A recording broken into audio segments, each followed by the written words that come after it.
What is up, guys? I think we are live. We're trying some new stuff out today, so hopefully It's not you guys can super see us. broken. Hopefully it's not super broken. I don't know. Audio check. Chat, how we doing? Good. Can you hear us? We okay? Sweet. I was just totally... That was pretty seamless. Yeah. It's never this seamless. It's never this easy. And we can see everybody. That's Let's all see. in one place. Can we even throw that up Oh on the my screen somehow? gosh. It's on there now, buddy. Ooh. We can see Twitch and YouTube all in the same place. We are legitimate. We're doing it. Now we're handsome.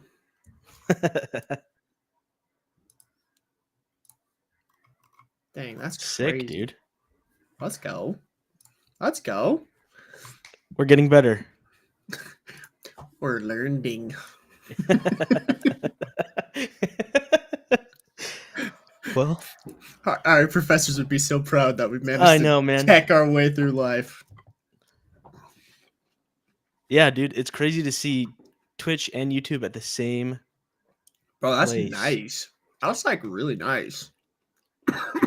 It looks John good. 3708, you're stuck with me every week. We're co-hosts. It's a thing, man. Well, apparently he just. All right. Well, Declan's gone. It's just me, boys. You're stuck with me, and then he gets to leave. How we doing, chat? Who got Declan out of here? What happened? What up, Xbox gamer?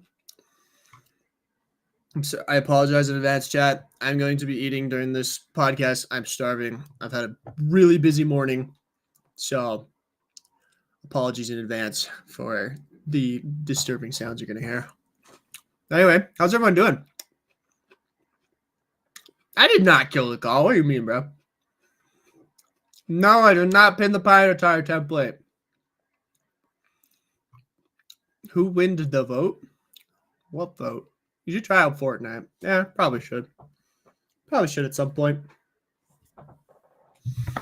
Screw you, YouTube. I gotta figure out how to like weaponize YouTube versus Twitch one of these days. I think we could do a bot of some sort and like create a program. Well, it's just some random mic for you. I don't know what happened. Oh, it's not okay. the good one. I'm not scared of Helldivers 2 Stalkers. Wow, that's brave man. I'm scared of those. Those things are freaky.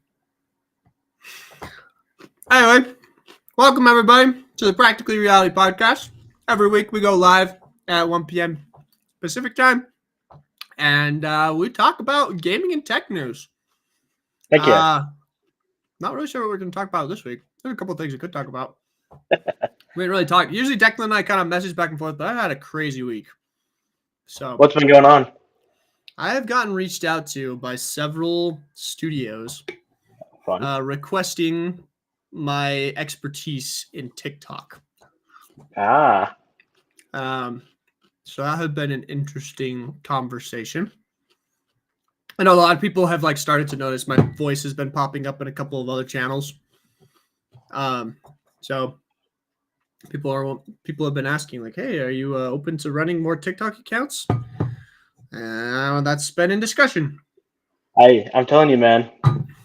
Let's make a not an agency, but a publisher. There we go. The Practically Reality Publishing. And the problem is, I've said this before, I am but one man. Well, exactly. Then you'll get me. We'll do it together. We'll hold hands and jump into the abyss together. Don't like that. Don't like that at all. I don't know, dude. It's hard though, because like TikTok is such an interesting platform. And like I've been very lucky to get a couple of things that have hit really hard, right? Mm-hmm. And there's not really rhyme or reason to it. I just kind of take inspiration from sources that I see in my feed and whatnot and try it out. Yeah. Sometimes it works, sometimes it doesn't. But people have started to think that like I'm actually intelligent about the things that I do, which is not the case. And some like I you know like I feel bad because sometimes like the stuff that I present to them, I'm like, I think this will work, Yeah. maybe. I don't know. Like people are like, well, so like how fast can we grow this? I'm like, I don't know, dude. I don't know what the algorithm's gonna do or anything like that. I don't Yeah. have a clue. So I think that's the secret. Nobody does. Like even the big marketer people. I don't know. Like there's the thing. Like my personality, I am not the kind of person who is gonna just like lie to your face and say like, yeah, it's gonna be great. Yeah, Yeah. I will be realistic with you. I'll be like, I mean, it might work. I don't Yeah. know. And Yeah. I mean, not very many people actually like that. But I'm kind of like, bro, I don't know. that's the thing about like digital marketing. The thing that it is right now is like nobody can predict what's going to be viral, what's going to hit well, what audiences are going to want, and what they're going to like. So it's all kind of a guess at this point. And I mean, you recognize that. I think other marketing people recognize that. They just don't say it out loud. So Yeah, I think you're kind of going through the same thing that most marketers feel when it comes to like the digital age. the thing is too is like yesterday, for example, I'm in this meeting and this guy is telling me like his marketing like resume, and Yeah. it's like super impressive. The dude had worked for several actual like like companies and like game development companies that made amazing trailers and done all these cool things, and he's like but I can't do TikTok, man. Like you need to help us with Mm. TikTok. And I'm like, that's very intimidating to have like This guy. people like that, like people who like legitimately have a marketing job, whereas I feel like I've only just on maybe it's imposter syndrome a little bit where I'm just like, I For do sure. not deserve the amount of praise that I have gotten, but hey, here we are. Yeah. I think that comes with anything. And like you have a proven track record, though. That's the thing. I don't think you have to like hit every viral thing, but you're obviously on the pulse of what is popular and you're in the world of socials. So that really helps. At least more so than like I guess these old marketing guys. Not old, but just Yeah. like it was just funny though, because like in this conversation, I was in this meeting and I was just kind of like looking at the potential project and whatnot, and he like just this guy. You could tell he was like a professional marketer, because he was like going through like terms and things that I was just like, I have no idea what you're talking about, bro, but I know you could do this, and Yeah. it usually works. And anyway, it'll be interesting to see. Number one, if they want to keep working with me, Yeah. and number two, if like if like I keep working, if it keeps working, like the stuff that I come up with, I don't know. Yeah, for sure. Well, and We'll see. I guess chat, like you guys obviously like Sale, right? You guys kind of trust Garrett. If Garrett was to kind of put his stamp of approval on a game, is that something that you guys would play? Like if he would you trust his opinion on a lot of the games that he's recommending? Like if we did do something where we helped companies like get wider audiences and like we said, hey, this is a PR approved game, do you think would you guys play it? That's too That much makes pressure, sense. dude. That's too much pressure. That's way too much pressure. Because like I feel like anyone who's listening to this podcast for the what are we at? We at episode 10 8. now? 8? 8, yeah. Anyone We're who's getting listened there. to like the 8 episodes we've been at knows that I have a very particular Yeah. I'm very particular. But hey man, I don't know. I've been wrong before. I'm not perfect, chat. I'm not perfect. But Yeah, I think we've talked about it with the meta market opening up so much with their new shop. Like there's just going to be so many apps and people aren't going to get to know like what is actually out there. Like looking through the marketplace is going to be crazy because there's going to be tons of new games added so regularly. You're going to have a voice of reason saying like, "Hey, I approve this game. I don't approve this game. Like, this one sucks. It's not worth your time. We work with these people. Or, I mean, I'm sure there will be developers looking for publishers just as like the social clout. Like, having social clout is so important. So, Yeah. I don't know. I don't know. It'll be interesting to watch that develop. Yeah. But I don't know, man. That feels like a lot of pressure to put myself out there as the golden standard of what is and what is not good. That's the thing. It doesn't have to be the golden standard. It can kind of be just like you like it, right? I mean, I always talk about Devolver Digital. Right. When I play a game that's published by Devolver Digital, I know what the game is going to be.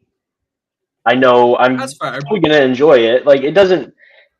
Different publishers have different styles, just like different developers have different styles. You know, it would just essentially be saying like, "Hey, I played this. I believe in this game. I believe in it enough that I'm willing to invest my time into helping them be successful." That's really what a publisher is to me nowadays. Yeah. And like Kermit in chat right now is like, Garrett, sell out to random games so you have more money to dev sale. That's my other thing is like I don't sell out. Yeah. Like I don't know if you guys know this about me, but I actually turned down several full-time job offers to keep going with sale. Like I right out of college, instead of going and getting like a full-time job like most normal people do, I started a company. You know, like I turned down a really nice job for the United States government making VR simulations for the Marine Corps, and decided to do what I'm doing now. And like I don't regret it in any way, but like you guys wouldn't have to worry about me selling out because I only back stuff that I think is cool or like I would actually put myself behind. Like anything you see on my channel that is like sponsored content, I only take sponsorships from like stuff that I actually think is worthwhile. I will not promote anything on any of my stuff that isn't from that I don't actually believe in. So Yeah. that's the Garrett guarantee right there. Well, I mean, I think that adds value to like what a publisher would be. I mean, it's something that I think you and I will continue to talk about for a while. Like, I think there's so much value in it, and like, if I had the following and stuff right now, that's definitely a direction that I would be going. I think that just like helping people find stuff that's worthwhile is going to be important. So, I don't know, stuff to think about. I mean, we would even be able to like put stuff on here. We could play sponsored games on the PR podcast streams, and I don't know. It's something that's interesting, something that I've thought about a lot, and I'm sure you have too. But we could talk about it for hours, so we should probably talk about something else. Actually, chat. Anyway, what's everyone been up to? What's new in the world? So I've been obsessed with a video game. You have? Yes. So there's a game that I've been waiting for 6 years to come out. I backed it on Kickstarter in 2018. Is that when it was? I mean, it feels like a decade. It feels like I backed it a long time ago. There's a streamer called Raynad that I liked who streamed Hearthstone back in the day. And he made a deck building game called The Bazaar. And I remember seeing like his initial sketches for it, all the new content for it. And I finally got a notification saying, "Hey, The Bazaar is in public or in closed beta, and because you backed it, here's your key to get in and play." And I have been playing it so much. It is so much fun. It's going to probably be one of the next big competitive like card games, I think. But it's fun because it's a deck builder, so you're not like ripping packs and like buying tons of loot boxes to get good cards. You buy a character, and then the character has like a set of 100 plus items that they can use, and it's just random draws and random like shops and things that you can get to unlock cards. So you're buying a character that comes with cards that are unique to them. It's very, very different than a lot of other. It's different than a lot of other card games. So yeah, not like Magic the Gathering or not like Pokemon or anything like that.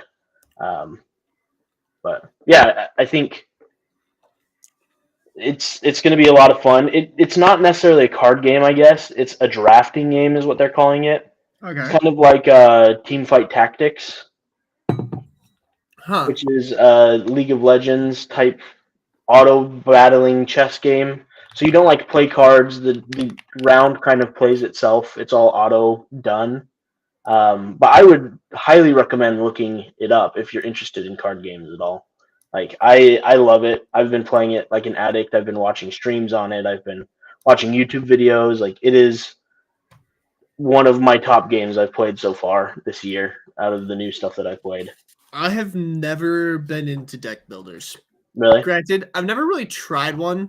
So Yeah. like what would be like a good icebreaker for like a deck building game? Do you want a video game or a Video game. Don't give me physical crap.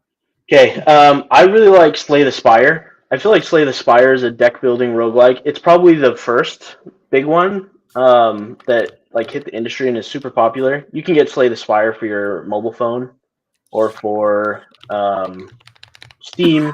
I think you can buy it on pretty much any platform now. It's a lot of fun. All right. I see And it now. then another one that I like is Frost. Let me find it. Frost something. I have it on my Steam account. Let me pull it Okay. up. But yeah, it's another kind of game like that. I enjoy roguelikes and I enjoy deck building games, so I play a lot of roguelikes and stuff. One of them I've been playing a lot actually too is called Gunfire Reborn. It's a first-person shooter roguelike. It's a lot of fun.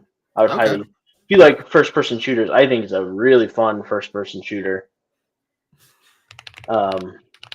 I play that a lot. I mean, you know Matt Bentley. Matt Bentley and I play it Of course almost not. every Saturday. We gotta get Matt on this podcast sometime, dude. I Like went he would be to, he'd be like the funny third man to give us that tribunal type stuff. yeah. That'd be funny. So it's interesting that you bring up like a hero builder and stuff because Ubisoft just released a game, and I talked about it this week on one of my posts. Is it the It's NFT one? the NFT one. Have you looked at it at all, dude? I have seen stuff about it a little bit. So, I mean, in theory, it's like, see I've talked about this before on here, I think, but I want to say it again.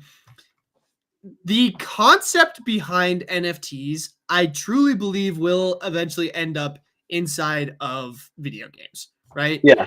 For those of you who don't know, NFT stands for non-fungible token, right? And the whole idea behind an NFT is it is a way for you to own something in a digital space. So what they do is they take some kind of item or whatever in, like, obviously most people have used it for like pictures and stuff on the internet.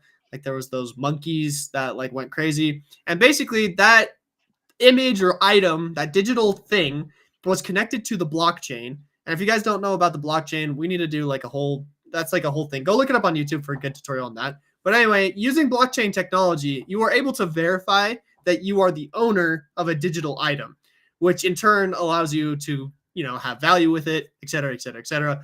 And I do think that eventually in video games, it would be really cool to be able to prove like I am the unique owner of this one of a kind item that exists in a world. But NFTs have such a bad connotation to them and everything that it is going to take a very, very well placed anything for it to go well, Yeah. So yeah, Declan's showing on screen this game that's going on. It's called Champion Tactics, the Grimoria Chronicles. And basically every single hero you get is an NFT. Like it is a unique hero with unique abilities. But like they went full NFT on this. And they're like, oh, and you can trade it for currency. And here's our cryptocurrency and the values and blah, blah, blah, blah, blah. And basically everything I'm seeing on it right now is that it is dumpster fire. It is totally up in flames. And Really? People don't like it? no, not in the slightest. And I think a part of it is just because, number one, Ubisoft's in a bad spot, right? Like their stock They've been prices doing are stupid stuff. horrible. And it's like, okay, you guys need to do something really smart right now in order to like come back. And instead they pulled this crap. And it's like, dude, like, Yeah. Anyway, so That's interesting. I feel like, well, they've had a couple projects that have fallen flat recently. I feel like And let's think of what Ubisoft's main IP is that they do well at, right? Isn't it Assassin's Creed? Isn't that Assassin's like Creed, I would basically argue, is their big one. Ubisoft? Yeah, Okay. that's like classic Ubisoft, which they have a title in development that is already being met with like a lot of political stuff, which I think is unfortunate. Yeah. But like furthermore, they're trying to they're doing like a samurai one, right? That's the next one's called Mhm. Assassin's Creed Shadows. And they are competing against a title that came out. You heard of this? What is it called? Ghost of it's called Ghost of Yote. That's what the sequel is Okay. called. Yeah. The original is called Ghost of Ghost of Tsushima. Tsushima. Yeah. Yeah. And that was a fantastic game. Like that is Yeah. an incredible game. Beautiful game, incredible storyline, really fun fighting mechanics, great progression system. That was a solid game, you know? And it like swept the internet a year and a half ago or whenever it came out. And now that game is coming out in February, if I'm not Yeah. mistaken. And now Assassin's Creed Shadow, the other samurai game, is going to have to compete with like the successor of an already extremely popular and successful samurai game. Like, Yeah. just it's not smart. It's not smart at all. Like I would bail if I were them on releasing that until like 2026, honestly. But it's like they already Yeah. announced it and everything, and they've already had to delay it. It's another dumpster fire. It's just crazy to me. I feel like a lot of the big studios are just kind of letting people down. And like honestly, Ubisoft to me has been letting people down for a long time. I don't Right. feel like I've enjoyed an Ubisoft project in a while. I feel like what they did when they um, like worked on Assassin's Creed again, I feel like they changed some things that were really good, but I don't know. I feel like they just haven't been delivering on the way they used to deliver the Assassin's Creed products. Does that make sense? Yeah, I agree with you on that. Like people are I really love the videos that show up in my TikTok feed where it's like, are we going backwards with games? Because Yeah. we keep seeing that. Um like I love the big one that happened this last year. Again, another Ubisoft title, Skull and Bones. Huge Yeah. pirate game. They kept boasting this is a quadruple A game. Dumbest thing ever. Never come out and say this is a quadruple A game because that's like just instantaneous. You're gonna get throttled for it, right? Yeah. They like I saw tons of people comparing the ship combat of Skull and Bones, which is a 2024 title, to Assassin's Creed Black Flag, which was a 2008 title, 2010. When did Yeah. Black Flag come out? And they just made all these comparisons where it's like, how in 10 years did this go backwards? You know, like there's so much stuff. Like the biggest one that everyone was complaining about is like the ship combat in Black Flag, which came out in 2013. So again, this is like 10 years. 10 Yeah. years between these two games. The ship combat in Black Flag was like it was okay, but the funnest part about Assassin's Creed Black Flag for a lot of people was boarding ships and having this intense like melee combat in the Assassin's Creed style. That was awesome. And then they make this game where it's like, oh, it's ship combat only. You can't get off the game. It's no exploration. Like Yeah. there's nothing, right? And people were pissed. Like, and I like frankly I agree with them. It's just like, dude, like, what were you thinking? You know? It's just like what happened to the studio that you make a game in 2013 that is still renowned as one of the best pirate games ever made, and you make another game 10 years later That's just that just crap. falls flat on its face. You have the tech, you have like where did anyway, it's a whole thing, but no, it is crazy at this point, like how bad it's been getting. Yeah, I don't know. I just feel like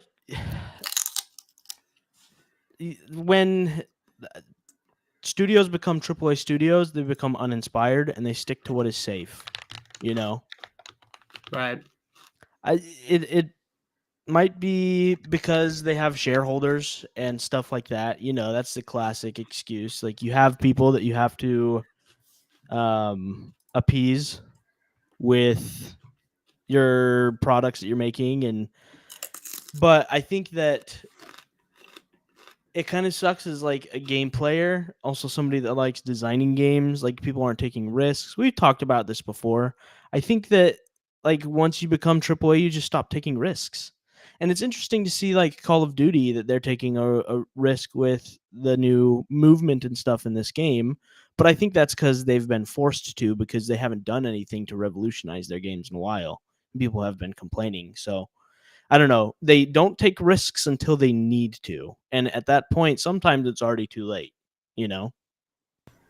Yeah, I know it's so I feel like Matt Pat, one of the last videos he did on the game theory channel, or maybe it was the movie theories, is he talked about Disney. Because Disney is another one of these tech giants that in recent years has failed to produce the typical Disney magic. Yeah. I feel like we're getting a little bit back with it a little bit, you know. Yeah. But he talked about how you should experiment as a company like this. Yeah. And I actually think Call of Duty is doing a good job with this because again, they gave Treyarch like 3 years to cook up something great, right? And what we got is Black Ops, and it's fantastic. I am really enjoying Black Ops. I play with my friends a lot, and we talk about how we were all like, I'm not buying this game. I'm not playing. This is garbage. And we all jumped into it for one reason or another. Most of us have it because of Game Pass, but we jumped into it and we're all like, dude, this is a blast. Omni movement is actually quite a bit of fun. The gameplay is super solid. It feels fair. Like it's the first Call of Duty feeling game that Call of Duty has released in several years. But anyway, go back to what Matt Pat said. He was saying, like, one of the things he did on his YouTube channel when he needed to like experiment with new content is he would sandwich it in between like things that already stuff that he knew would do well, right? That's like cool. Matt Pat's channel, like whenever they did a FNAF video, it would blow up on the internet. It didn't matter what. If they had FNAF in the title, they would get hundreds of millions of views, right? So what he would do is he would say, okay, let's take a risk and let's make a little bit of an experimental video, but let's release it between this video that we're sure will do really well and this video, which will also do server well. So they go and would sandwich it between that, right? Mm-hmm. And I feel like game studios needed to do more of that kind of stuff, right? Yeah. These AAA studios needed, like, you have your stuff that works. That's great. Keep updating and keep doing what you do. But you got to experiment still. You got to keep going on new stuff. And just as long as you're sandwiching it between the stuff that you know is going to work, eventually you're going to have another thing that you now know works. And you got to keep going about that, you know? Yeah. That's my opinion on it. No, for sure. I feel like there are ways to continue to experiment. I just feel like they just don't. You're right. They don't. Yeah. No, they totally don't. And I agree with you, like what you're saying about like shareholders. Mm-hmm. When you take on, so my company, we've been invested in by venture capitalists. Yeah. And obviously like venture capitalists and shareholders have different objectives than most people do, right? Yeah, for sure. I've been lucky to work with venture capitalists who are extremely like in the space and believe in like, you know, kind of the greater good type stuff. And it's been like awesome to work with them. But at the same time, you know, they're not in the thick of it every day. You know, they're not down in the trenches, and they definitely see things from a higher perspective, and they're trying to like help you build a company, you know, whereas a lot of times I'm kind of like, you know, I'm not necessarily building a company here. I'm trying to build like a, you know, something big. Right. And so it definitely gets convoluted in a lot of ways, but I don't know. It is interesting. I think about those bigger companies who have thousands of employees and like hundreds of millions of dollars at stake and stuff like those. That's got to be such hard things to make the business decisions, but then also make the gaming decisions. It's hard. I can only imagine how hard that is, but yeah. I don't know. I feel like you do have responsibility to your shareholders, obviously, right? But you also have a responsibility to your demographic of players. I think one of the best examples of, you know, a company kind of not being true to their gamers was Blizzard when they announced Diablo Immortal. I will always remember that as one of the biggest fails in gaming history, because they got booed off of their own stage at their own conference. That's like crazy. Yeah.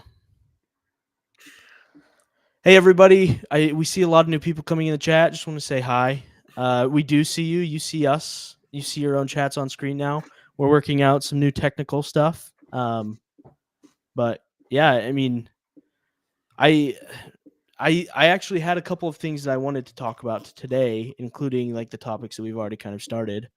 There were a couple of new VR games that have come out recently that I wanted to kind of share video on screen and talk about. Let's see. The first one is the Human Fall Flat VR. Obviously, we talked about this a little bit in one of our last podcast episodes, but have you seen much about it? I think their I control have. mechanism is so cool. Really, because I've heard a lot of mixed opinions on this. I love like the third person VR. It's so different and so fun, and it's such a quirky game. I feel like it's a cool way to translate that quirkiness. Yeah. I think I'm gonna play this on stream on Friday. Sick. Give it a try. Yeah. If I don't play that, there was something else that I was thinking about playing. There's another VR game I want to shout out that looks super funny that I want to give a try. Is it the Dumb Ways to Die? No. Okay. I need to find what's it called? It's basically, do you remember the game Getting Over It? Yeah. It's that in VR.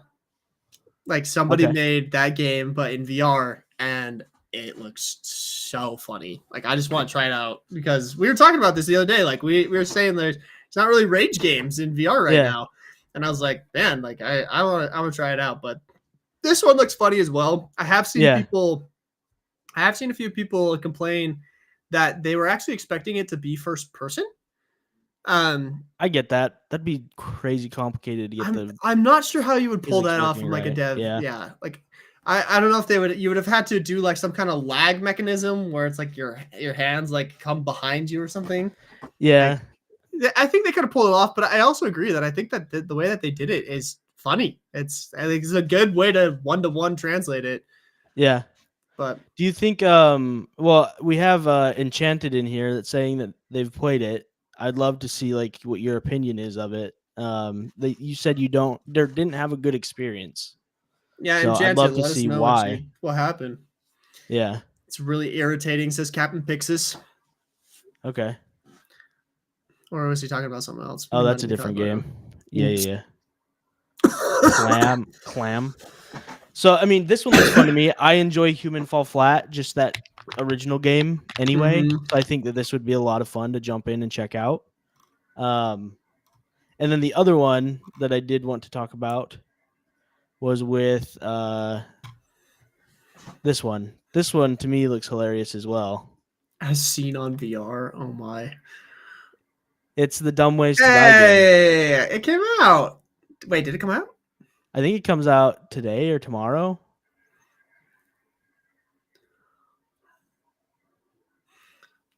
Oh. Laser Scar, that's the fun part of Dumb Ways to Die, is getting thrown off the cliff. That's the whole purpose of it, right? Sometimes you get thrown off the cliff, sometimes you throw your buddies off the cliff. Yeah, Fall Flat. Oh yeah. Oh, Captain Pixis was talking about the Getting Over It game. It's called Clam. Yeah, that's what it's called. Yes. It looks so funny, dude. A punishing VR climbing game. Oh, I'll find it. buy it. I might buy it right now. Is it on already? Did it come out recently? Yes. Okay. Question mark. Clam. There's a free demo. Ayo. Download. It's called The Clam. The Clam. I think I saw like a dev video about this game. Is it free? Is it like? Oh, it's a planned release. So there's a demo right now that you can do, but they're coming out with more of it later. Okay. It's just such a perfect movement mechanic for VR. Like I just love that someone took a stab at this so much. Let me pull that one up. Ooh. Yeah, so this is somebody else playing it right now. Yep. I mean, it looks hilarious. It's the same thing. It's the same thing as like that old game, you know. Like I just loved that game so much, and like it was just so funny. So I'd just be so curious to see how it translates over. And he's like in a toilet or something. I'm pretty sure. It's just funny, dude. I don't know. We were talking about rage games, and I feel like the universe was like, "Behold, VR rage games." So love that. of that. Dr. Minty is asking if Human Fall Flat VR is free. No, it's not. No, it's not. I think it's it's like $13. Oh, is it? Something like that. Enchanted said, I haven't played it, but from what I've seen with other games in third person with VR, it makes people motion sick really bad. And when they do have a good third person game, it is usually a story game. That's the same reason why Roblox VR failed. I didn't realize Roblox VR was in third person. That's interesting. I have not tried it yet, so I can tell you. I know there are Roblox VR games you can try that will throw you into third person or first person. Yeah. So wow, this I just have you ever checked out Roblox? Roblox? Yeah. Roblox is so interesting to me. It's so fascinating. It's kind of interesting that there's a lot of these platforms that are coming out that I feel like people are creating really interesting games on, like really well designed games, because it's like, oh, I have to make this work within Roblox. Yeah. You know? And I don't know. I'd be curious because like Lethal Company, the guy who made Lethal Company, he started out on Roblox. He was a Roblox dev first. And he switched over to Unity and figured it out. And I'm just I bet you there will be a lot of people like that who are like, hey, I want to make a Roblox game. Wait, I don't actually want to do this, inside of Roblox. So let's switch over to an actual game engine. So I can see that being a platform for a lot of people to actually create VR games. Well, just games in general, dude. Like, Lethal Company is a perfect example. This guy just got his start checking out Roblox games. Like, I actually recently jumped into Roblox and checked out a bunch of their pirate games. Like, I just searched pirate on Roblox and tried out a bunch of their games. And I played one that I was like, okay, I'm putting something like this in sale because it was such a cool idea, such a fast-paced, fun thing that we should do. And I was like, dang, someone came up with that. And now, like, I'm going to kind of steal the basis of the idea and improve on it in a VR setting that I have in my pirate game. And it'll just be that much better. But, yeah, anyway. I love taking mechanics from other games that exist already. That's like how game development works. Yeah, I think, especially in the stuff that I work on, like it's all very new technology. So creating pre-established like game mechanics is a little bit easier than working with new technology and with a new game mechanic. Like that's really difficult. But this is the game that I am trying to recreate right now. Let me pull it up. And I think, I'm trying to make another version of Jump King. And like, it's just fun to see how people do this type of stuff. Think about how like you could make it work in the environment that you're doing it. Like I'm doing it a little bit different, right? I'm doing it in 3D. So all of my assets are going to be in 3D. Instead of like with Jump King, the way you face is the way that you jump. So you kind of hold the space bar and that's the power meter essentially. So the longer you hold the jump button, the further you end up jumping when you let go. And then it's just depending on whichever way you're facing. That's kind of how you control Jump King, the game. What I'm doing is, since it's going to be you're trying to get to the hot babe at the top of Jump King. But excellent.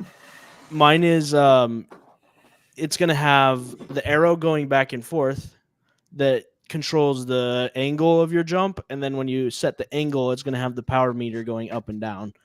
So it's not going to be using like left and right controls at all. Where you land is where you land, but then there's going to be angle control, and it's going to be a one button game. So I'm trying to like condense the mechanics of Jump King into something that doesn't need as many inputs, and then like create the fun, because it's a very simple map. You have literally the walls on the sides of the map that you can see, and then you have the obstacles that you can jump on.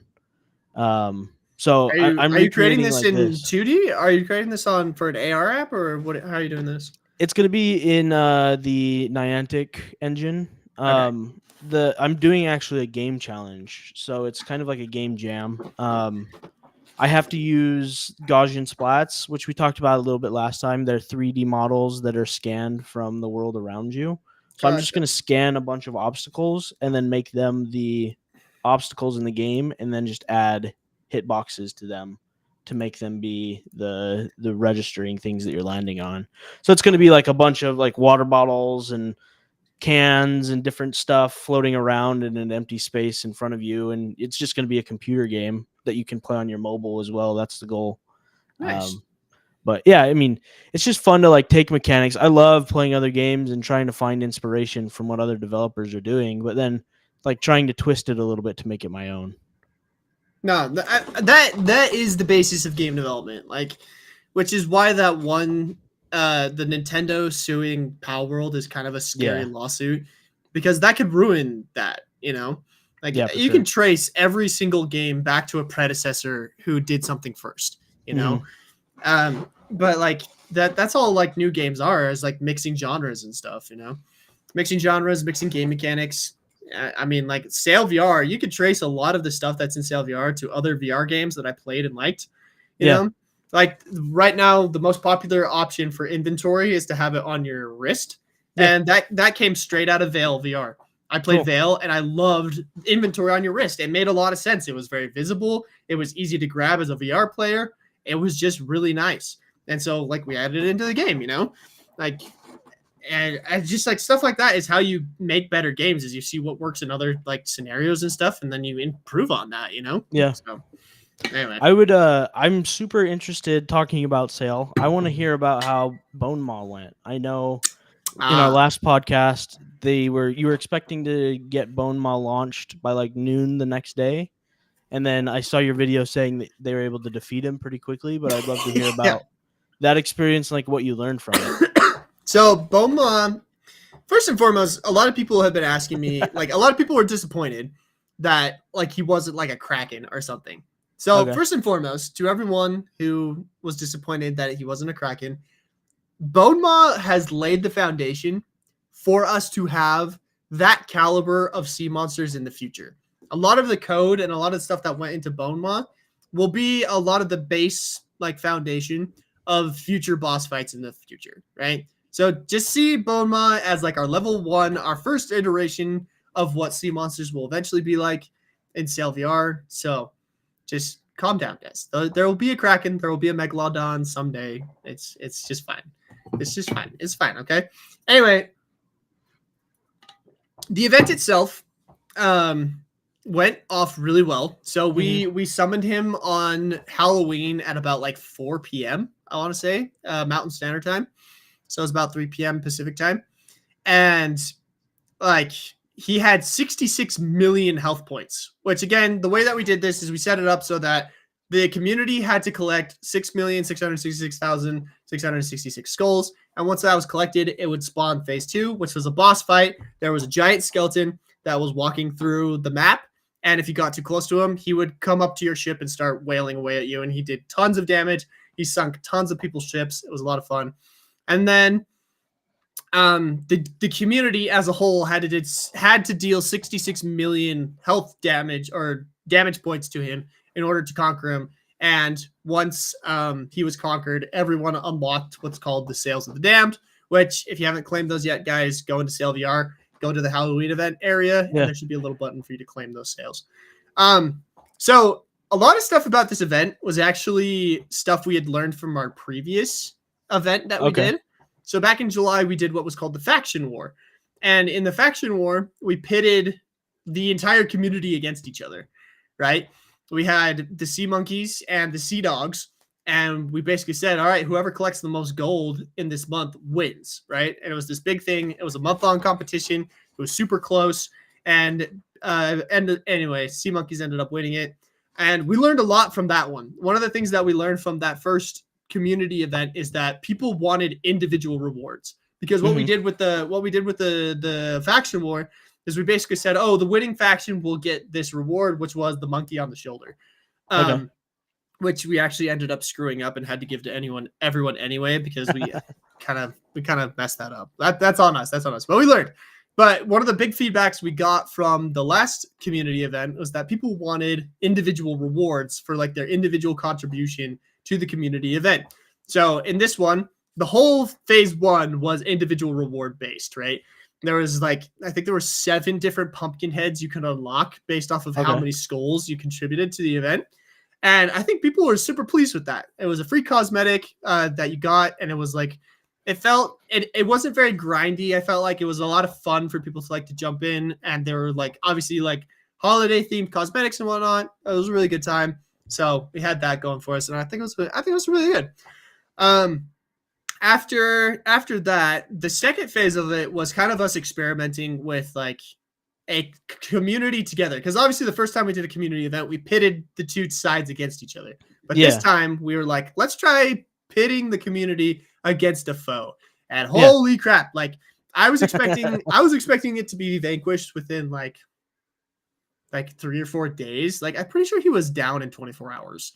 Like everyone jumped in and they like let him have it, which is crazy because the most damage you could do to him was 100 points with a cannonball. And I literally think that some people just sat there for like that. Like Enchanted saying, he did it for 8 hours straight and just sat there and peppered the guy. So my guy went down super fast, and lo and behold, the Sail community amazes me yet again for the capabilities they have. So yeah, that was a really cool event. I feel like it went off really well. I have my lead dev, Cameron Churchill, to thank for that. He did a great job. He was kind of the brainchild behind this whole thing. Tons of fun. We learned a lot from it. More like it was kind of interesting because people were very interested in like the live event aspect of this event. Yeah. So like the last one was very really much like a month-long competition, and there wasn't necessarily like a finale to it, but this one definitely had these like key moments that you had to be there for, right? And a lot of people said like, oh man, I wish that was like crazier. I wish that was like more insane. Like the Fortnite live events. I don't know if you've ever attended one of those. Like, those are pretty crazy. But like people are kind of like saying like, oh, would love to see more stuff like this, but like at that scale where like you can sit there and witness the thing happen, Yeah. So let me ask you, did you have like one instance of Bone Maw? And so then once he appeared in every server, every instance of Sail across the board. So like he was wandering around in every version of the game, and the sky was different, and you could see him from quite a ways away. So like, yeah, he was very obviously everywhere. Like it changed the entirety of the map because he was there. So, and then everybody that played accumulatively dealt damage to him, right? Correct. It was one instance of Bone Maw across all the servers. Yeah. So Bone Maw. So he was like unique to the server. So like he was an NPC inside of the individual instances, but the damage dealt to him was universal. So like we counted across all instances the amount of damage he was taking, and that's what we were tracking that on our back end. And so like 66 million damage cumulatively is what the community dealt to him to vanquish him. So let me ask, what was your inspiration for something like this then? Because I can think of a couple of games that have like mechanics like that, but I'd like to hear like what inspired you for this one specifically. So we've been brainstorming a lot of community events like this, because obviously like Sail VR is a free-to-play game, and it is a live service game as well, which means like we need to keep doing stuff to mix things up, to make things different. And so we've been designing things like this for a long time that we want to like be able to put in every once in a while to spice things up in the game, And so this idea, I've never personally played a game where they implemented exactly this. Like Helldivers had a lot to do with it, right? Yeah. Helldivers, you can see like the cumulative efforts going into everything. Yeah. So that was kind of part of it. But I think my lead dev was saying that they've done something like this in I want to say Destiny 2. There was like basically things like this where it's like there's one enemy, various instances of him, but they do community-wide damage to him. And so we're like, let's try it. We have this tech stack to support it. Let's give it a try. And so we threw it in. And then I had watched Attack on Titan earlier this year. And so like the idea of a giant lumbering skeleton was definitely like sitting in the back of my head. So that was a big one. I think to me, like the thing I think of is Pokemon Go. Like Pokemon Go, they have those huge events where you can have everybody in the community at a way stop fighting against one giant Pokemon. And they've done it in like the newer Pokemon Sword and Shield games and games for the Switch with Pokemon that are like open world. They have these giant events where everybody's fighting one mythical Pokemon together type of a thing. So yeah, no, and again, like, so like the last time we did a community wide event, we pitted the community against each other, which while I thought it was a lot of fun, but at the same time, it was also like a little bit toxic because it's a competition. That's what happens, Yeah. you know? And so I wanted to see like what the community would do with like a unifying objective, right? yeah, So that was kind of like the other thing. It's kind of like, let's do the inverse of what we did last time. Instead of pitting against each other, let's pit them against a common foe and see how that goes. I feel like it did really well. I think Yeah. there's room for both in the future. We definitely want to do another round of like a community-wide competition against each other where you choose a side. And we definitely want to do another like maybe boss fight, something of the sort. So Cool. there'll be more stuff like this in the future.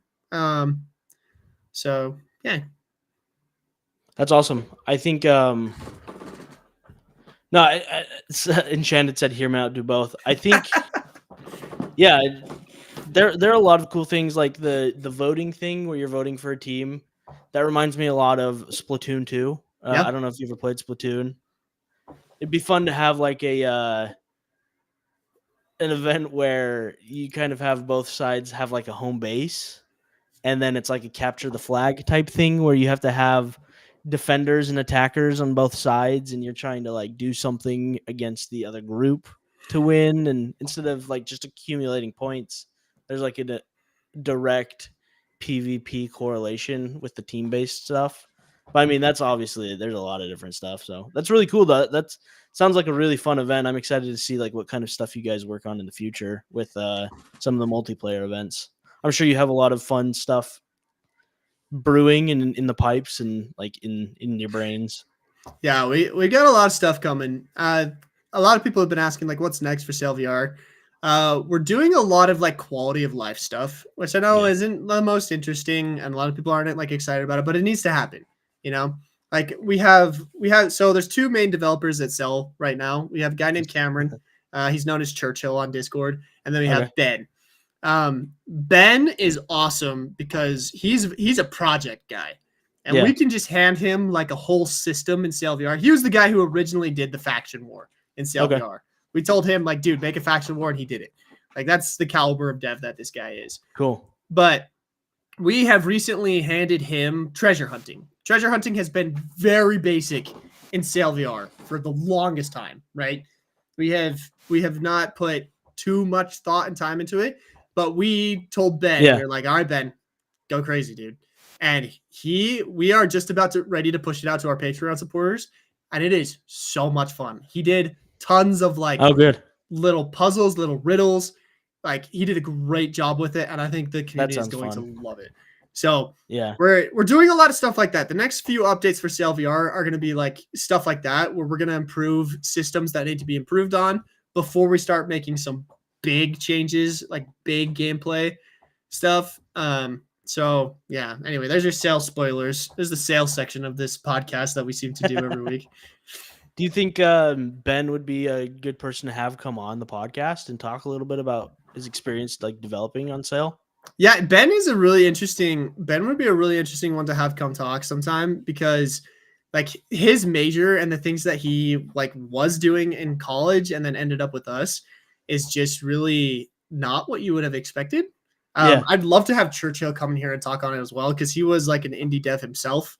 Cool. And then came over to Red Team. We have a lot of cool people at Red Team Interactive that would definitely be fun to talk to. So we'll line that up. That'd be fun. Yeah, I mean, I think I have a lot of fun vision for like this podcast. Obviously, we're working on a lot of new like, I guess, integrated chat and trying to get different streams and stuff added into the podcast. I want to start doing interviews every once in a while. So, I mean, I would love to have people like them on here to talk about their experience developing it. I know, like the guy over at Yeeps. I think that would be a ton of fun to have them on to do an interview. And just talk to some of these other studios that make the games that a lot of our listeners really enjoy playing. So I think that would be a lot of fun. Yeah, another guy that I know would probably be super down to come talk to us is the guy behind Derby VR, the baseball Okay. game. His name's Okay. Jordan. He's super fun Yeah. to talk to. He has a really cool story. He was a college baseball player for, I want to say, Harvard. Okay. Really good pitcher, and his wife is an Olympic athlete. So Oh, wow. kind of cool. Nope. He's got a cool story. He's a 2-man team that builds this awesome game, and smart guy, really fun to talk to. We've done a couple of live streams on TikTok together. Cool. Cool guy. He's a cool guy. Well, we'll have to get some guys in. Enchanted says he knows a guy. Of course you do. Of course you do. Enchanted is one of our mods on the SailVR server, and he's also modding a lot of my Twitch chats and YouTube streams and stuff. So Enchanted, you to go, man. Well, I think we've spent a lot of time like trying to build up some of the platform like socials now as well. I don't know if a lot of people follow us on like TikTok or on YouTube now, but we do have a TikTok account for the podcast. I've kind of spent the last week overloading content on there. We had 7 episodes of podcasts that I wanted to get good content on TikTok for. So I think we've probably posted like 21 shorts in the last week onto TikTok and onto the YouTube, just to have like backup content for people to start looking at shorts and stuff. But I'm going to start posting less regularly and then just highlights from our podcasts. And we'd love it if you guys could jump on TikTok and YouTube and sign up to support the podcast a little bit on there. So yes, sir. Got 11 subscribers on YouTube for the Practical Reality Podcast. The description. I think we're up to like 70 on TikTok. We're getting there.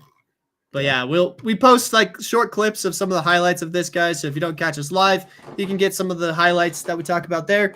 And I feel like the quality is only going to improve now that we have this restream going. It's really nice. So it's going to be nice. Yeah. We'll just keep getting better. Anyway, let's see if I can send the link to it in Twitch chat. Cool.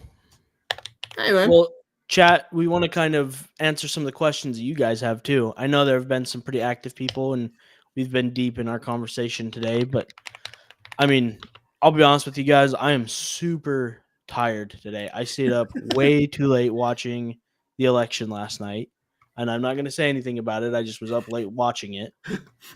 And then no politics. We make games, not politics. Yeah, we don't do any of that crap. But and then today I had a technical interview at a job and completely just crapped the bed. It was embarrassing how bad it was. So oh no. It happens, man. We'll see what they say. I'm not super confident about it, but there's just something about like sitting there with somebody that's watching your screen, watching you program, that's like, can you do this? And it's like, yeah, I can. I would normally like Google some stuff or like plug it into ChatGPT or like, not just do it by myself. I'd use some tools to get stuff figured out, especially like data.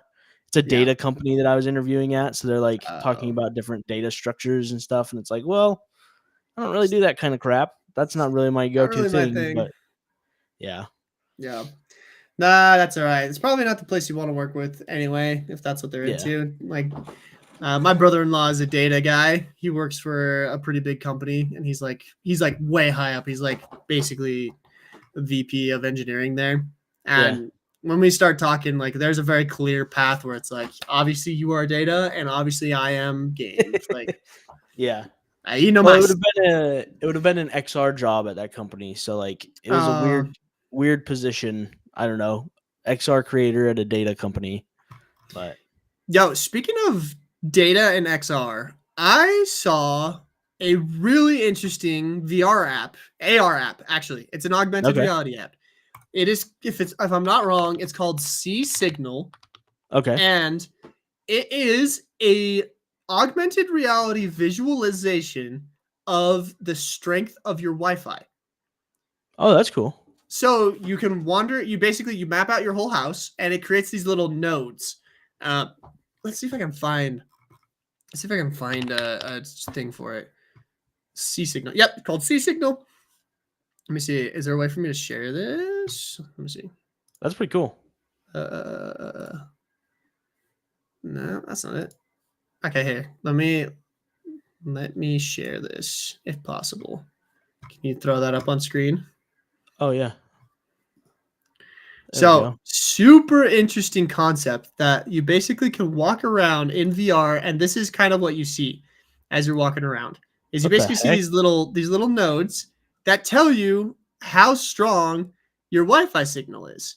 How does Right. that work? I have no idea. But I saw this pop up on my TikTok feed and I was like, this is a fascinating real world use case of like the power of augmented reality and stuff. And it was kind of interesting. The guy that I saw using it was giving like some tips and stuff for Yeah. like what it was showing. And like he was showing that like, yeah, no, if you see like obviously like the colors denote like how strong the signal is. And he was kind of showing off like, hey, like you can tell it's red right here. And like, look where it is. It's by all this metal stuff. Obviously it's harder for like the signal to reach here and stuff. But anyway, just like a fascinating use case for figuring out like Wi-Fi strength in VR. So It makes me wonder, like, how accurate is it? Like, are they I don't know. Is it BS? I don't know. I doubt it. Like the guy that seems to be making it seems at least like semi. I mean, he probably passed his networking exam, unlike you and I. Yeah. hey, COVID happened, right? Everybody passed. Everybody passed. Everybody passed. Everybody passes.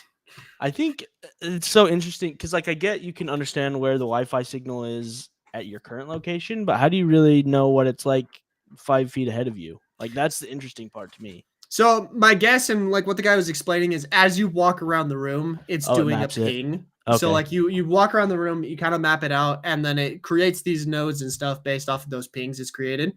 So like I don't know. I thought it was fascinating. Like Wi-Fi, I have so many issues with Wi-Fi. My Wi-Fi router sucks, and I Yeah. bought like a really nice one. It's a mesh router. It's supposed to be super nice, and it's supposed to cover like the entirety of my home. And yet I just have so many issues with internet. And I saw this, and I was like, I kind of want to walk around my house with this and see like what's going on. Maybe I could figure out why my Wi-Fi sucks in certain spots of my house. Yeah. You know, and I'm freaking fascinating. So. Yeah, definitely. I think yeah, there are a lot of one of my favorite actual augmented reality or mixed reality things I saw. One of our friends in the podcast, his name's Dilmer. He does dev videos for building like VR games. One of the projects that he did for, I believe it was for Meta, was a mixed reality application that allowed you to. So one of the uses was you could get a picture frame, you could put your controller in all of the corners of the picture frame, and then pick up the actual augmented reality frame and then put it on a wall to see like where spacing is for a frame on a wall, and then it'd have the center points. You could go mark where all of the points are on the frame where you need to drill a hole or hammer in a nail. You put it up on the wall, and then you have a clear augmented reality frame of what it's going to look like positionally, and then where you need to hammer in the holes for it to be balanced. And it had like a augmented reality level, and like there is a very cool utility tool that used mixed reality to, you know, make your life a little bit easier if you're doing things like hanging picture frames. Like it was obviously kind of a niche product, but it was For sure. kind of the beginning of an augmented or mixed reality tool belt, which was really, really cool. It had like a tape measure as well. And but I don't know. I think there's a lot of fun real world utility things with mixed reality that people are still trying to figure out how to do. I think with the 3S, obviously that's going to be more affordable, and Absolutely. it'll be fun to see like what kind of utility stuff people are making as well. One of the things, and chat, if you know of a game or whatever that does this, please go to my Discord and put it in game suggestions in that section, because I have been looking for something that does this for a long time. What I want, this is a mixed reality app that I want. I want to be able to map out my house, okay? I want to be able to map out my house and then put furniture in certain places and move it around to like basically interior design my house without having to interior design my house. Does that make sense? That's cool. I've seen actually a prototype for something. I actually worked on a prototype for something like that. How did you really? When we were in college, let's see, would it have been 2020 in like August of 2020? I worked on a prototype for a project like that. I don't know whatever happened to it. I did it all in augmented reality using a mobile phone. So you'd place anchors, and then it would create a blueprint of your house. You just place anchors in the corners, and you could like map out where doors and stuff were. And then what that did was then pass that information of the blueprint to a different piece of software that you had on your computer, and then you'd be able to do interior design inside of your computer. And See, then I it see. would Like, show. I want a contained into virtual reality like experience because like so my office is a continued battle. Like what you guys see behind me. Yeah. I know a few of you guys have asked me for a setup tour. I don't dare do a setup tour right now because my office, like beyond these frames, guys, it's a disaster. You don't want to see it. He's Asmongold outside of the frames, if you know who that is. The guy who No. just lives in filth. Okay, He has like McDonald bags and cockroaches. It's not that bad. It's not that bad. But like here, I'll move my camera over a little bit so you can like see one of the sides. So like if we go over here a little bit, like that's my closet, just stuff hanging up against the wall and stuff. It looks real pretty right here because that's what needs to look pretty, right? Because I do lots of videos and calls and stuff, you know. But like I've got blankets over here and whatnot. Like outside of frame, guys, it's not looking too good. I'm very proud of like my wall of this crap. That's all my headsets and stuff. Pretty proud of that. But still, you can see like I've got my cowboy hat like hanging on this thing. I've got books. I've got a random mug. That's my Xbox headset. You know, like it's not Xbox? Yeah. Like didn't Xbox game headset. Oh, okay. No. Not leaking the Xbox VR headset for the Yeah. first time. I know nothing, Microsoft. I don't know anything. No, I'm just kidding. Yeah, it's just the gaming headset. But anyway, I would love to be able to take out the dimensions of my room because I also have kind of a weird room that's my office. There's this weird closet, as you guys saw, and there's also like there's a window and there's a door, and there's not a lot of space. And so it'd be nice instead of having to move all my furniture around to get an idea of what I want like my office and my background to look like, to be able to mess around with like, what if I put a potted plant in here or like a bookshelf or like, you know, and get a sense of like what that all looks like without having to. Yeah. So if anyone's got a idea of something that does that, please let me know. I would love to explore an app that does that. Chat, what kind of mixed reality or augmented or virtual reality apps would you like made? Maybe not necessarily just games. I know we all have opinions on video games that we'd like made, but do you have any like non-video game type things that you think would be a really cool utility? Transformers. Yep, that's it.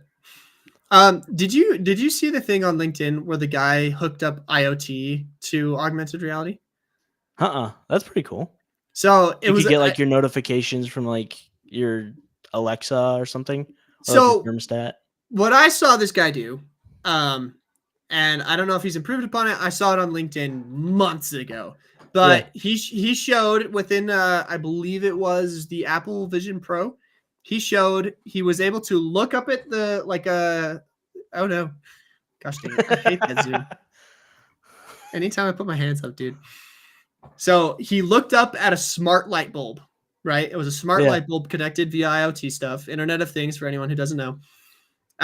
And he looked at it and was able to just do that little like pinch thing, you know? That's cool. Turn the light on and off in augmented reality. So there's like object recognition. Exactly. He basically, I mean, he said like obviously this is a very rough prototype. I basically put that there by hand, but it's connected to IoT, so I'm able to turn on and off like a real world thing inside of my Apple Vision Pro. It was like kind of fascinating, like kind of cool.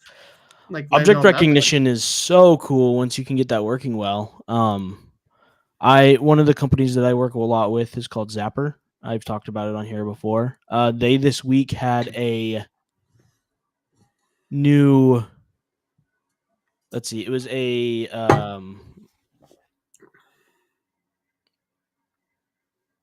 it was a 3D scanning application. So kind of like Niantic stuff. So Niantic, a lot of what they do is called VPS. You go to a physical location, you scan it, and then it embeds the 3D model into a GPS location so that if other people go to that area and you build an augmented reality experience on that physical location area, other people can experience it too.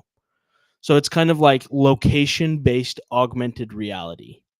That's something that's super popular with augmented reality right now. Zapper just released a product that's kind of like that as well, but you can take those 3D models and instead of having them necessarily tied to a 3D model in a physical space, you can just have them attached to like an object.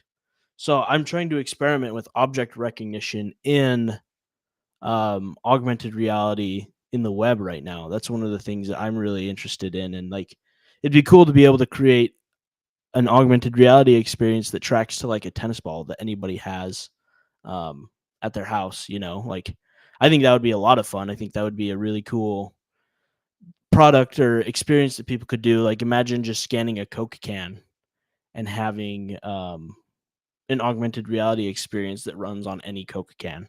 Or like for future things like object recognition and like an IoT thing would be pretty cool. I just think object recognition is something that's not utilized a ton yet in a lot of XR applications because it's pretty intensive, but people are finding ways to make it more usable in augmented reality right now. You're muted. Whoops. I've seen, so my understanding is there's like some tricky parts about object recognition with like, Yeah. And I've seen a couple different solutions. There's obviously like the machine learning, or as Apple likes to call it, what do they call it? Spatial computing. Yeah, spatial computing. Where it's like basically the computer looks at an object and it's able to recognize this is a chair. This is basically what our brain does. Like we look at a desk and can say, yeah, that's a desk, right? And then there's the another version that I saw is basically creating. I saw someone who was creating these like basically QR codes, but they were only visible to IR light. Okay. And so essentially, as you would be like in your house or whatever, there would be these QR codes that are basically made with infrared light that would basically tell the device like, oh, this is this, and it is in this position, right? It kind of kills two birds with one stone. I don't know. I'd be curious to hear your thoughts on like what you think is the better way to go about it. Because I know we've talked a little bit about how like Niantic, like you were just saying, they do like GPS 3D models, and then there's it. Is it Niantic that's doing the whole world? Like they're trying to map the entirety of the world. Yeah. Versus like Apple's spatial computing just figured out in the needed area since it's such a moving area. Like to me, spatial computing is the way that it's used now is more in real time. So it's mapping out things in real time and creating like a physical mesh of the area where you are. Which people have been doing that forever in like the HoloLens. Right. That's something that has been done for a while. I think with the spatial computing, my understanding of it is or not the spatial computing, sorry, the Niantic stuff is like it's like Pokemon more, where you can go to a physical location like a way stop in Pokemon Go and you could get a reward for being there. But once you get there, it downloads a mesh that somebody else made and then AR content that's kind of based around that 3D space. So one is in real time, it's mapping out the world around you. The other one is it's using GPS to then find a virtual position that somebody already created. We're not remapping it. We're just downloading the 3D position that somebody's already made and then putting it on the physical space in front of you. That's like the big difference. I don't know if that makes sense. Yeah, that kind of makes sense. Yeah. Okay. So one's in a cloud that you're pulling down the information from, and the other one is being done in real time by sending out different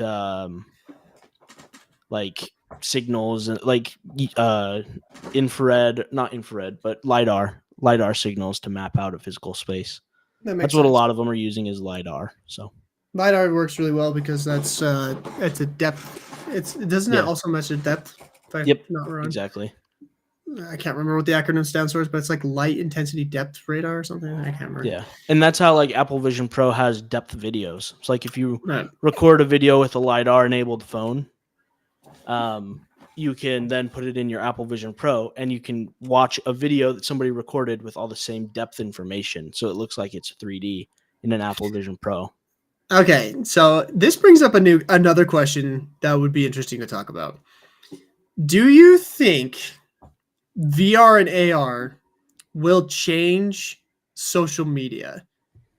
Like, so the Apple Vision Pro has these, what do they call them? Spatial videos and whatnot, Yeah. right? Do you think that platforms like Instagram and YouTube will like adapt these things into them, or do you think that is there an evolution of social media beyond this 2D version we have right now that could exist in the future? Yeah, I think there has to be. I mean, I read Ready Player 2. I don't know if a lot of people realize that's a thing. But they wrote another book, not as good as the first one. Would not recommend it. There you go. I got it. I read it. Ready Yeah, Player 2. This the one's interesting. Yeah, for sure. The interesting thing that they had in Ready Player 2 was that idea of a social media where you share your experiences that you have and other people can live vicariously through what you're doing. Like one of the examples they had was somebody was able to go surfing. Yep. You're able to experience surfing, even though you're in a crappy physical location, you could experience surfing from somebody else's perspective. Or I think, like eating certain types of food. yeah. Yeah, I remember that. This is like the interesting one. Obviously, we won't get that exact thing because they will Neuralinked in. Yeah, that was like full dive VR. That's something I don't know if we'll ever allow people to do. I hope not. But I think the idea of a social media platform where you're able to share virtual reality experiences that are recorded using software like that is something that could be real in the future. Maybe Facebook or Instagram develops it, but I think like that idea for social media content where you're experiencing something from somebody else's exact perspective instead of just from a camera in front of them is like a possibility in the future. So let me show this to you. So there's a company that's been in they have been in the VR space for a long time. Yeah. Okay. Live. Oh, cool. Have you heard of Live? Yeah. So these guys have been in the VR space for a really long time, and they recently reached out to me about this project. Okay. So what this is they call it a spatial video, not the same as what Apple is doing, but essentially what they were trying to accomplish is basically something that could only exist in virtual or augmented reality. Yeah. These are 3D captures pretty dope of in-game stuff. I can't even imagine how they did that. That's crazy. They have a really, really cool team that's doing lots of stuff. Live continues to do lots of cool stuff for the creation side of things. And that's kind of the other cool thing about them is like they are a creation, both like product and agency. Yeah. And they are now partnered with Meta on creating a in-game recording tools for like Quest games. So like in VR right now, we have Quest Cam. Live has their own that they're actually implementing into Gorilla Tag that will allow people to record third-person videos inside of Gorilla Tag and be able to post them and whatnot. But like this was so fascinating to me when I saw this because this type of social media would only exist in virtual and augmented reality, right? Yeah. This is not something you could view on like Instagram or TikTok or anything like that. This is something you would have to view inside of a headset. And they have been playing around with it a lot and like trying to figure out like what a social media like this would look like. And I don't know, like, do you see that as something possible? Like, I think that'd be dope. It reminds me, there's that one game that we had at the lab where you would teleport around to different areas, then you'd find an orb and put it on your face, and it would kind of take you into that scene, right? Right. To me, this is like a combination of that and what's that VR movie? chat? No, well, yeah, VR chat, but the Disney movie where they have all the feelings and emotions. Oh, Inside Out. Yeah, Inside Out. You know how they have the memory spheres in Inside Out where you can look inside of it and see the memories? Imagine like this, you have your little memory area in your little house and you invite people to come over to your place and they can see like all your favorite memories on your shelves. Oh, interesting. Like that'd be pretty dope. Could you imagine something like that? Like everybody has their own environment, they have their own memories, and then instead of telling somebody a story, you could invite them to see it. Yeah. Wouldn't that be Like, cool? that would be interesting. Like, it's interesting because when the Vision Pro was first getting announced and they talked about spatial video, I remember telling my wife about it. I was like, that's kind of cool, like the spatial video side of things. And she was actually saying like that is super compelling because like, you know, my wife and I have really young kids right now. Yeah. And those like they grow up so fast, For you sure. know, like, and capturing those like moments of their life to my wife at least. And I have to agree with her. That was like a fascinating idea that I could capture in like a 3D-esque like video, the size and like everything about my child to be able to remember that more like deeply. That's fascinating. That's like something that I think would like go a really long way for like memory keeping in the future, you know? And so I do think, again, like my hat's off to Apple for coming up with something that's actually applicable to like the general audience, because like that's just like revolutionary. I'm sorry, but like spatial videos they're freaking sweet. You can actually view spatial videos on the MetaQuest.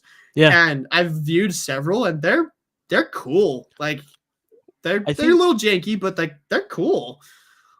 Yeah, I think YouTube don't they have like 360 and volumetric videos that are specifically made for devices already? Like there's a curated catalog of videos like that are published by YouTube that you can access inside of a VR device. Yeah, they're janky though. Okay. It was a really big push a little while ago. So like if you type in 360 video right now, there's like roller coaster, tsunami, yeah, lots of roller coasters. The bloop eats you. Space.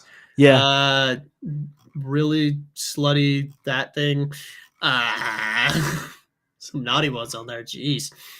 Anyway, but I remember I jumped into one of them just like to check it out, and I don't remember it being like very good 3D experience, because the way they capture those is it's very much like they put a camera that has two cameras, and they basically create the 3D image by overlaying two to give you like the same sense of depth that you get from your two eyes. And the problem with it is as soon as you move like in any direction, it kind of breaks the magic of it. Yeah. Whereas the spatial video, because it's captured with a little bit of that LiDAR data, you're able to like kind of move around it a little bit, and it stays without breaking the experience, if that makes sense. Whereas these 360 videos, as soon as you like turn your head too much or whatever, it's just broken. Like it's not the same. Well, I think I'll add one more thing. Apple did volumetric TV series. I'm pretty sure they developed some specific stuff on the Apple catalog that are like volumetric for the Apple Vision Pro. So I haven't had a chance to watch any of those, but I imagine those would be pretty dope to have like high production value with the volumetric video. I know a lot of people, when they first jump into the Apple Vision Pro, they did a dinosaur experience where like it puts like a window in front of you and then like a dinosaur walks into your room. Like what an epic first experience in mixed reality for anyone to have to just see like a dinosaur. And like, again, like the audio on the Apple Vision Pro is insane. So like you can hear the dinosaur breathe into you and stuff. Like that's insane. Like that's such a good experience. Which, okay, chat, this is a good question. If you were to show a first-time VR user something in VR, what would you show them? What would be the first thing you guys hand over to a brand new VR version, I guess you could say? That's a good question, because I'm actually working on something like this for a client right now. So I'd love to hear what you guys have to offer. Like, what would you want somebody to experience for the first time when they put on a VR headset?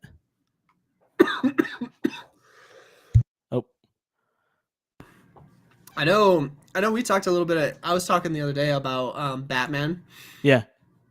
And I actually took Batman over to my in-laws' house and had my brother-in-law try it out. And like he was obsessed. Like instantly jumped, just like played it for hours and hours until the headset died. Yeah. Could not get enough of it. But but again, like that's kind of a more intense thing. Like I don't know if I would give that to a first timer. He had done VR before, so I felt like pretty confident in it. But he was just like, this is the cool thing. The Plank Experience game, that's a good one. That's a good one. That's a great one. Yeah, I love the Plank Experience. I feel like Plank is one that I've used regularly. Beat Saber, I still feel like is just an easy first time user experience. I feel I like the really- plank is better though because Yeah. it's such a better one to show you like how real things feel in VR. Whereas like Beat Saber gives a great example of like, yeah, this is a game in VR and it's cool. But like the plank experience gives you that like, holy crap, I'm 10 stories up or whatever it is, Mhm. and I'm looking out. Like you cannot get that anywhere else. So that's a great one. Plank experience is a good first one. I don't know how many of you have a 3 or a 3S, but I know when the 3 came out, they had that mixed reality experience on there. That's a good where, like, the walls break in and you have those little aliens that you have to collect. To me, that was like the coolest mixed reality device onboarding and like first experience. Like, I played it multiple times. I thought it was a ton of fun for a free thing that just came automatically on your device. Like preloaded. I thought that was a lot of fun to jump in and play. Have you tried Drop Dead the Cabin, the mixed reality experience? That is another one like that. Really? It is zombies though. So Okay. you map out your room and then it decides where to put like barriers and stuff in your room. Yeah. And then zombies come and try to get you. And so like you're defending your room from zombies. And it is so cool. It is such a fun experience. Drop Dead the Cabin. I'm gonna put that one. Drop Dead the Cabin. I've talked to those devs. That's a great team over there. They're making good stuff. Can recommend that one 100%.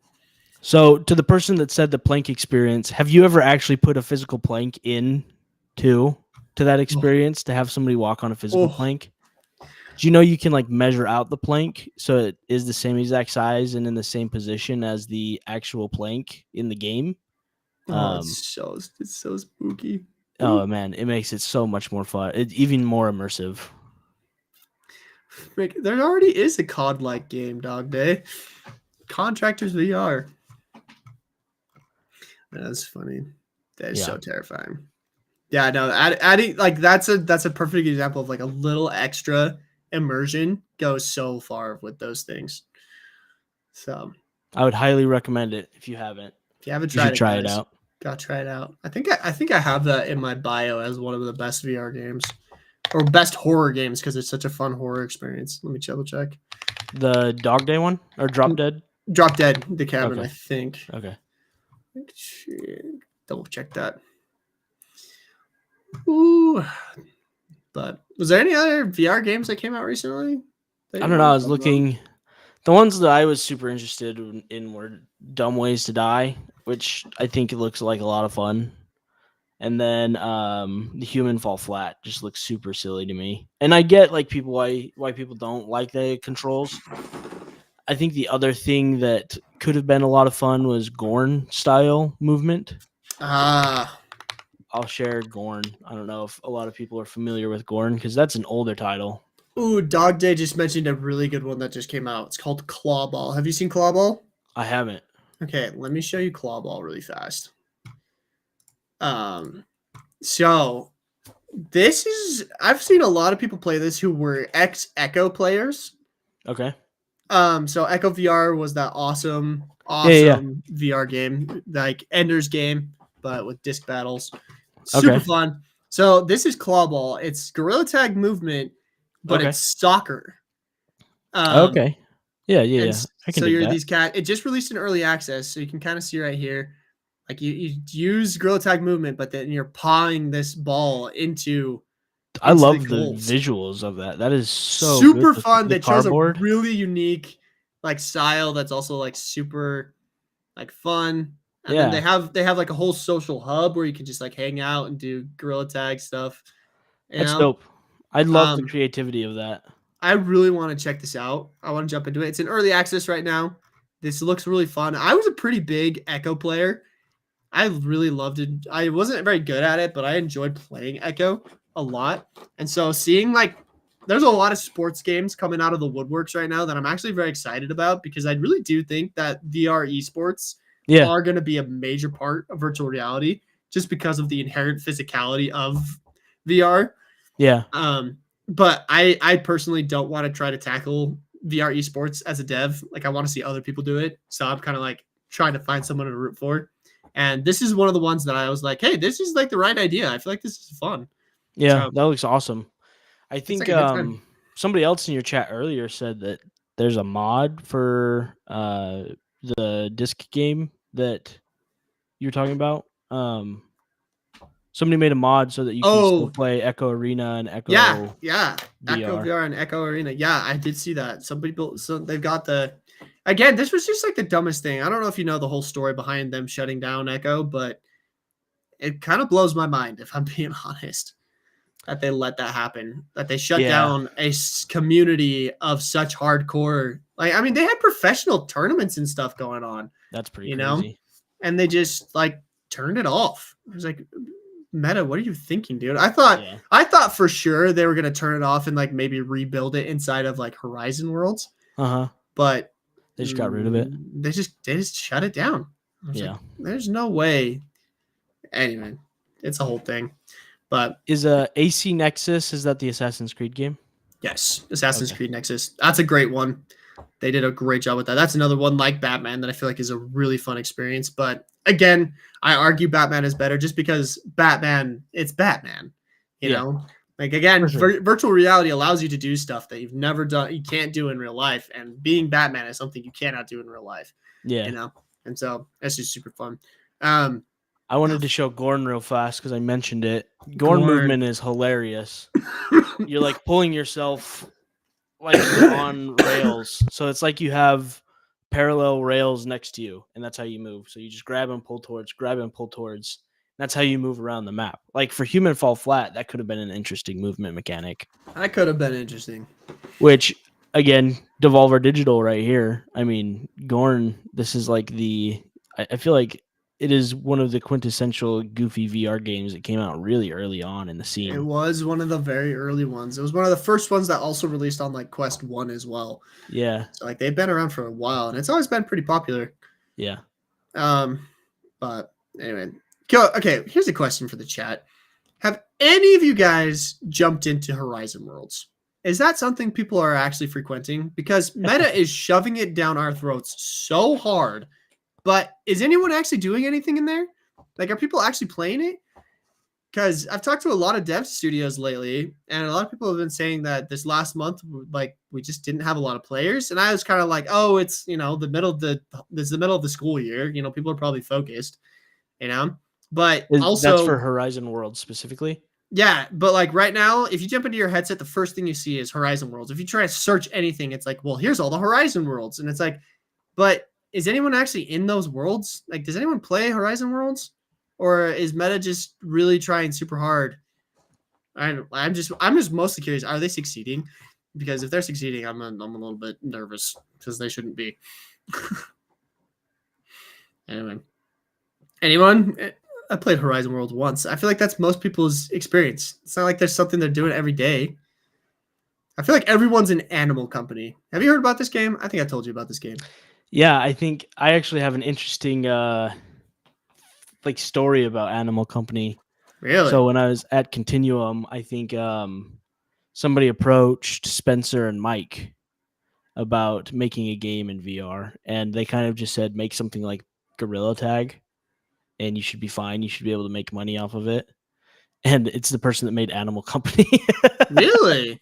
That's what I was told recently. Interesting. So, Huh. yeah, they approached them. Were like, "Hey, I want to make something, and I'm thinking about doing it." And they're like, "Yeah, just make something like Gorilla Tag, and you should be fine." Like a No, Gorilla Tag clone. they did a great job because we talked about this in a previous episode. So I won't go back into it too much, but Gorilla Tag movement with a game loop that is lots of fun is a great combination. And that's what Yeah. Animal Company is. They took the Lethal Company strategy of like go out, collect stuff, bring it back, get scrap for it, go out again. Yeah. Like they took that game loop, combined it with Gorilla Tag movement and all these wacky, kind of freaky monsters. It's a blast. It's a good, fun game. We played it as a dev team for a pretty long time, somewhere close to Halloween, and it was fun. Like we had a good time in it.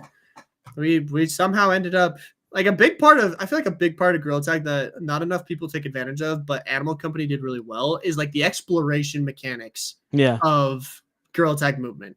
Like because it's a skill to be good at moving and to like get up on top of stuff and whatnot, it like if your game has lots to explore and do, like it makes it instantly more fun. So just thoughts. Yeah. I'm interested, Beer House, what kind of game are you making?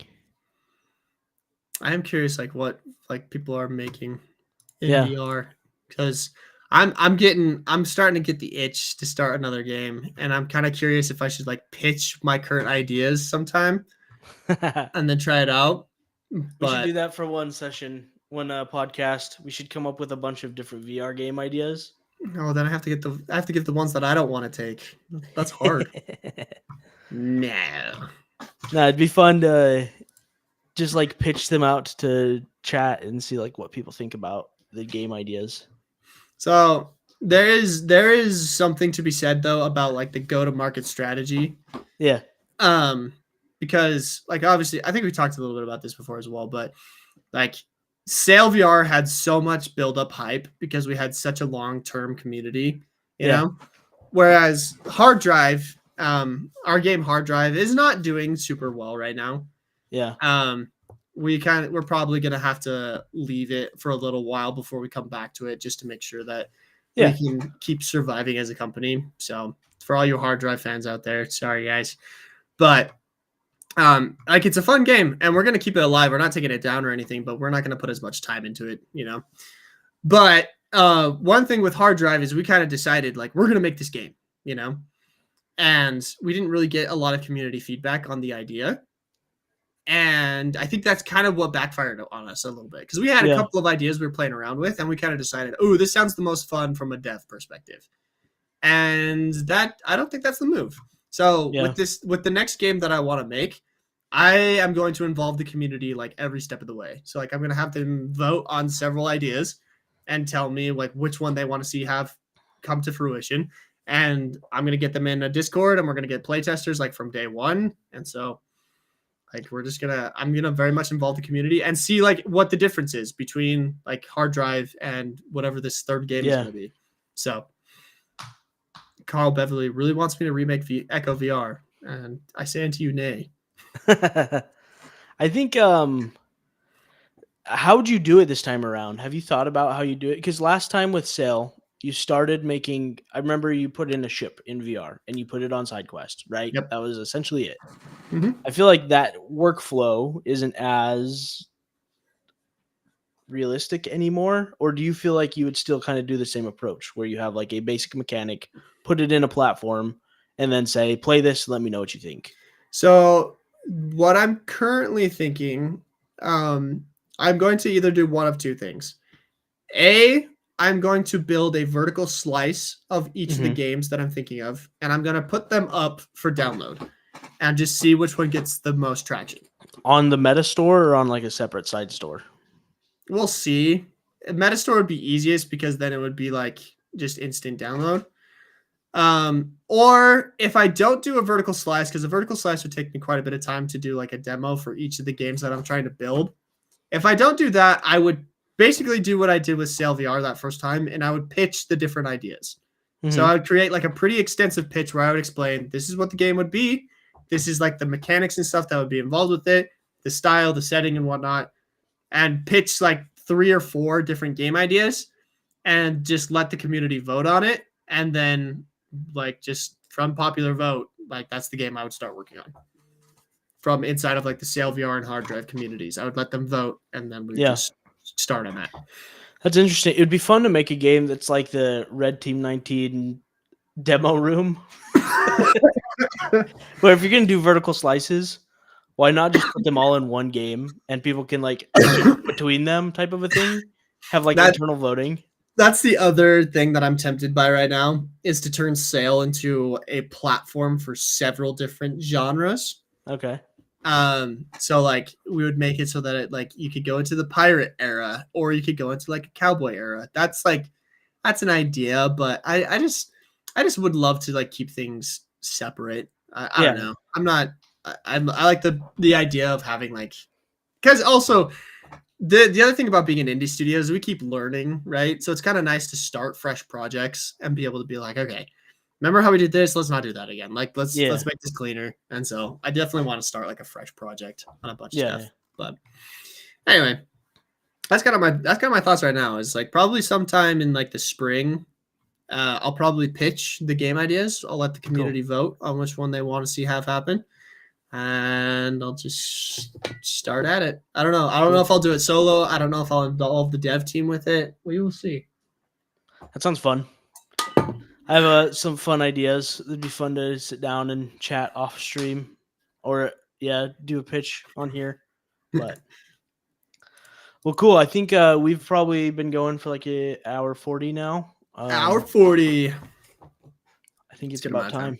It's time, lads. All right, chat. Last minute questions. Speak now or forever hold your peace. Somebody wants to make a video game about you. That's boring. You got to get a lot of yaks. Yep. Yak Farmer Simulator. Yak Rancher VR. Oh, those are fun games, actually. Have you tried like Mo VR or like what's the other one? What's it called? Power Wash. Yeah. That one is so fun. I put hours and hours into that. Really? Game. It is ridiculous. It's like me with trading card store simulator. Like literally, it's like I play a little bit of Call of Duty, and then I'm like, I can't take this, so I just switch over to Power Wash Simulator. It's like I can get things clean. I can't get my KD ratio over 1, but I can keep things clean. Garett, I know you want to keep VR PvP fast paced, but trust me, a lot of people want it to be slower. We doubled the amount of health in world, guys. Are people still getting whipped so hard? Or Captain Pizza? Are you guys just inside of Dead Man's? That's been an interesting case, actually. Yeah. Hold peace in this election cycle? No comment. A new special skull on sale. Yes, we have plans for that, Dog Day. We do have a lot of plans for new skull types. We call them curses. We have a lot of cool ideas for curses. That'll be interesting. Playboy, who? Yeah, this. What is with you and Playboy Cardi, my guy? Calm down. Anyway. Cool, man. Well, yeah. Ladies and gentlemen, that was. We appreciate you guys. Twas fun. Thanks for coming by. We'll be here next week. Look out for some of our shorts on our social media platforms. If you haven't followed us on TikTok or on YouTube, please jump on and make sure that you do. Yes, sir. Thank you, everyone. We will see you next week. If you haven't followed us, definitely go follow us. And that is all from us. We'll see you